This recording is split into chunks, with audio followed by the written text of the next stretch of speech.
Chart reading. Chart reading can be very complicated if you don't understand what you are looking for. For example, I am taking this Bank Nifty index here. I have used 1 hour time frame because that's the main whole time frame you should be looking. Here you see market opened gap up around 335 to 200 points gap up, but it did not sustain above the closing of 50 MA. So it again went down. Here you see, if you have used this 3300 low, then you could have made some, say, around 150 points around from this. But on a intraday basis, it's very difficult to trade on a hourly time frame because most of the movement is already done by them. And in my own experience, I have found that most of the bank nifty big movement is present in 3 to 5 minutes time frame, but there is too much noise in that time frame.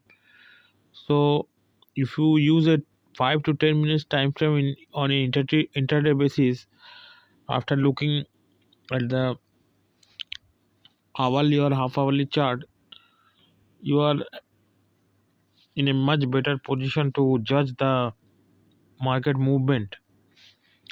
Here what you are seeing here, that main movement has come after 11:15, but you cannot be sure here that this movement will happen. This could be going this way also, or maybe down, though there was higher high, but you can see here was a higher high, then it went up and then again it came down. So it was a trap, and here again you see there is a higher high and it went up and again come down. So you cannot be sure about this type of movement unless you are very quick in this type of movement handling. You cannot guarantee anything. So let's reduce the time frame to half an hour. In a half an hour time frame, there is a edge because the noise is also less and the time frame is also not very huge. You can see here morning opening, there is a gap down after opening gap up, and then there was a sideways movement, and after say 10:15, a 200 points downside movement was there, and then market recovered slowly. European As the European market opened, you can see the buying pressure here.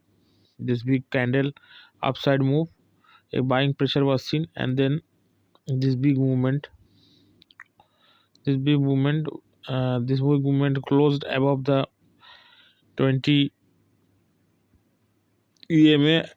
You can see, if you have not used this, then you can use this one as your uh, entry, and stop loss can be somewhere here or even here.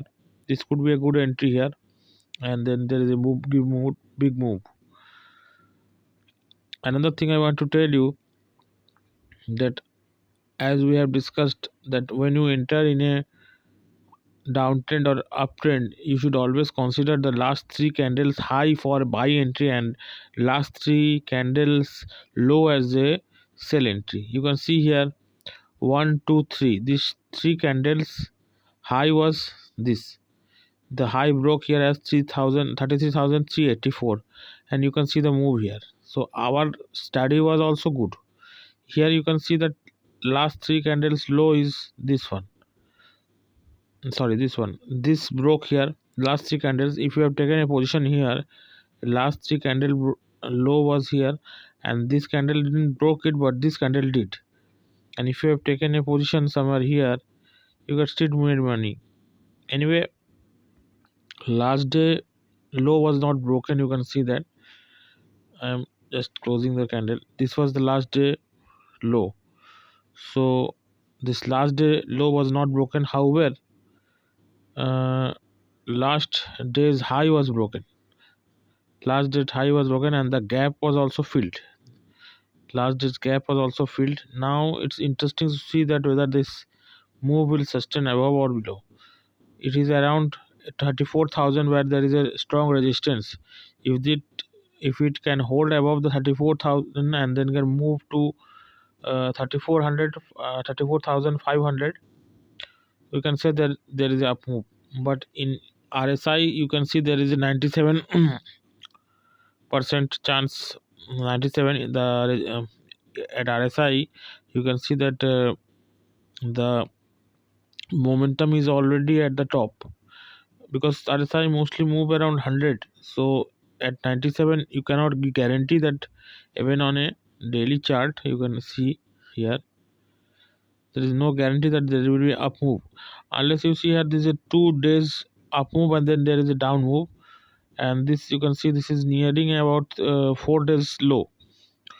4 days low, last move was 4 days before, then there was a 2 days up and but did not sustain above 50 EMA low, and it came down again. This movement today is not crossing the high of last 4 5 days, so you cannot tell that whether this will sustain or not.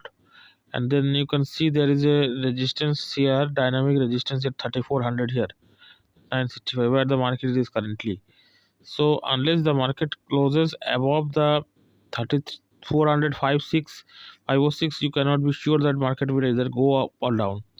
And here in RSI you can see that the line has crossed the 50 marks, but it has not crossed 60 marks. And as you can see that in a range market, the market usually come back from 65 levels.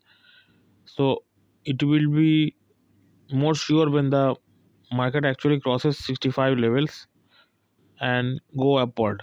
But the chances is the market is still in a downtrend, because the Bollinger Band line is still showing downside, and the atmosphere in the Indian economy due to COVID is negative.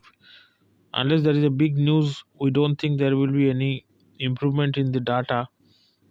Though there is a small upside, but I don't think this will sustain in long run. Most of the analysts are predicting that this market will fall this month, and so do I. Let's see how it works on Tuesday.